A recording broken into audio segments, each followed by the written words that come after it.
अब उस कविता में जो पृथ्वी है, जो धरती है हमारी, वो उन चांद की छोटी छोटी किरणों से कहती है। कहती है कि ओ चंदा के किरण किशोरों, ओरी किरण किशोरियों, कि जो छोटी छोटी मासूम सी जो किरणें पृथ्वी पर पड़ती हैं, तो ओ चंदा के किरण किशोरों, ओरी किरण किशोरियों, कह देना अपने बाबुल से आज धरा बेहाल है। बाबुल मतलब जो सृजन करता है, उसका जो क्रिएटर है, कि कह देना अपने बाबुल से आज धरा बेहाल है। कि कोयलिया गुमसुम बैठी है, कोयलिया गुमसुम बैठी है, रोती हर श्रृंगार है, और अब शबनों की होड़ लगी है, भौरे सब लाचार है। कि जो कोयल है, जो हमेशा बोलती रहती थी, हमेशा जो चहचहाती रहती थी, जो कुछ न कुछ कहती रहती थी, हमारा मन करता था सुनने का, अब वो चुप बैठी है, अब वो गुमसुम बैठी है।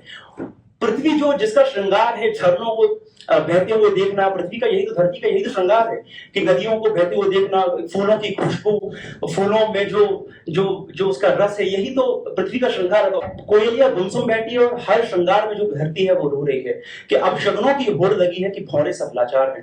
प्यासी चकवी तड़प रही है संगीनों की नौकों पर, और एटम का रणवीर रक्त से बेहद माला माल है, कह देना अपने बाबुल से आज धरा बेहाल है।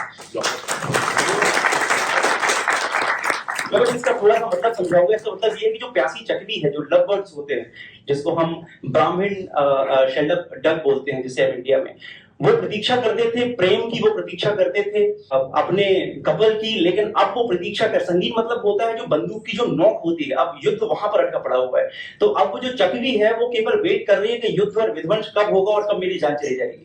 तो प्यासी चकवी तड़प रही है संगीनों की नौकों पर, और जो एटम का रणवीर है, जो वहां पर वीर जो बैठा हुआ एटम को चलाने से, बस वो बैठा हुआ है कि कब ऑर्डर मिलेगा और कब मैं इसको चला दूंगा। तो कह देना अपने बाबुल से आज धरा बेहाल है। Ladies and gentleman, why I am pointing out this kavita in front of you, the reason is that if you take out all the data, जैसे मैं आपको कुछ डेटा बताता हूं, अगर हम यूएसए की बात करें, यूएसए अपने टोटल जीडीपी की बजट से अराउंड 3.4% डिफेंस में और डिस्ट्रक्शन में खर्च करता है। और अगर आप देखोगे कि एनवायरमेंटल प्रोटेक्शन के लिए तो समथिंग 0.8 to 0.9%। सेम अगर आप रशिया का देखोगे, 7%, 7.1% almost the GDP is being spent in the defence, and almost 0.8 to 0.9% is being spent for the environmental protection. If you talk about China, same ratio goes 2.5% for the defense and 0.4 to 0.5% in the environmental protection. And if you talk about India, India is spending around 2.4% to 2.3% in the defense, only 0.08% in the environmental protection. The question arises that tomorrow, what we are going to leave for our future generation? Are we going to leave the rockets? Are we going to leave the nuclear?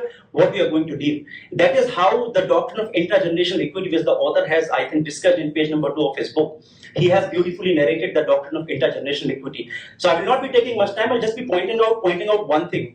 कि आज अगर हमें अपनी धरती से जोड़ना है, हम आज दिल्ली में बैठे हैं, ये one of the most polluted city है। यहाँ पर कौन नहीं रह रहा है? यहाँ पे प्राइम मिनिस्टर रहते हैं, प्रेसिडेंट ऑफ इंडिया रहते हैं, हमारे चीफ जस्टिस रहते हैं, हाई कोर्ट के जजेस रहते हैं, कौन नहीं रह रहा है? क्यों दिल्ली साफ नहीं हो पा रही है? इंटेंट केवल एक पार्टी का नहीं है, यहाँ पर हमारा और आपका भी इंटेंट मिसिंग है।